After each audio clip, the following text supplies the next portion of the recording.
எம்ஜிஆர் அவர்கள் தன்னுடைய முதல் தேர்தலிலேயே வென்ற ரகசியம் உங்களுக்கு தெரியுமா? அதை பற்றியான சுவாரஸ்யமான விஷயத்தை தான் அதில் பதிவு பண்ண போகிறேன்.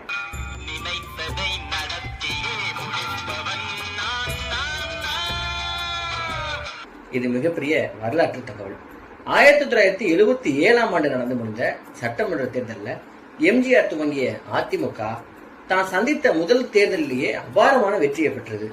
புதிதாக ஆரம்பித்த ஒரு கட்சி இவ்வளவு பெரிய வெற்றியை பெற்றது இந்தியா முழுமைக்குமே மிகப்பெரிய ஆச்சரியத்தை ஏற்படுத்தியது. அந்த சம்பவத்தை தான் சுவைபட நான் தொகுத்து தர போறேன். சரி, 1971 இருந்து 1977க்குள்ள தமிழ்நாட்டிலையும் தேசிய அளவிலையும் பல சம்பவங்கள் நடந்திருந்தது. அதன் விளைவுகள் ரொம்ப தீவிரமானதாகவும் இருந்தன. 1977 எம்ஜிஆரின் வெற்றிக்கான முதல் படி என்பது 1971 அவருக்கு அமைச்சரவையில இடம் மறுக்கப்பட்டதில் துவங்கியதுன்னு நம்ம சொல்லணும். இதற்கு அடுத்தடுத்து நடந்த பல சம்பவங்களின் உச்சகட்டமாகவே வரலாற்று சிறப்பு மிக்க வெற்றியை பெற்றார் எம்ஜிஆர் அவர்கள். 1971ஆம் ஆண்டு தேர்தலில் திமுக மிகப்பெரிய வெற்றியை பெற்றிருந்தது. ஆனா மாநிலத்தின் நிதி நிலைமை ரொம்ப மோசமாக இருந்தது. இதையடுத்து திமுக அரசு எடுத்த ஒரு முடிவு அந்த கட்சிக்குள்ளேயே மிகப்பெரிய சலசலப்பை ஏற்படுத்தியது.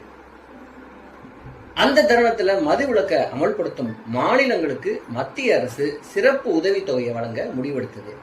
ஆனா ஏற்கனவே மதுவிலக்க அமல்படுத்தியிருந்த தமிழக அரசுக்கு அந்த உதவித்தொகையை வழங்க மறுத்தது. இதனால தமிழ்நாட்டுல மதுவிலக்க நீக்க முடிவு செய்தார் திரு கருணாநிதி அவர்கள். 1971 ஆகஸ்ட் 30 மதுவிலக்கு ரத்து செய்யப்பட்டது. ஏற்கனவே அதிருப்தியில் இருந்த எம்ஜிஆர் அவர்கள் மதுவிலக்கு கொள்கை ரத்து செய்யப்பட்டதை கண்டித்து பேச ஆரம்பித்தார். மேலும் கட்சி பதவிகள் இருக்கிறவங்க குடும்பத்துக்கு வாங்கியிருக்கும் சொத்துக்கள் இந்த கணக்கெல்லாம் நீங்க காட்டணும் அப்படின்னு காட்டமாகவே பேசினார் எம்ஜிஆர் அவர்கள். இதை அடுத்து எம்ஜிஆர் கிட்ட விளக்கம் கேட்டு பொதுச் செயலாளர் நெடுஞ்செழியன் நோட்டீஸ் அனுப்பினார். கட்சியிலிருந்து அவர் இடைநீக்கமும் செய்யப்பட்டார். இந்த விவகாரத்துல சமரசம் செய்து வைக்க பெரியார் கடுமையான முயற்சியை மேற்கொண்டார். ஆனா அது நடக்கவே இல்லை. ராஜாஜி எம்ஜிஆருக்கு ஆதரவாக ஒரு பக்கம் நின்றார். காமராஜர் ரெண்டும் ஒரே குட்டையில உரிய மட்டை அப்படின்னு விமர்சனம் பண்ணார்.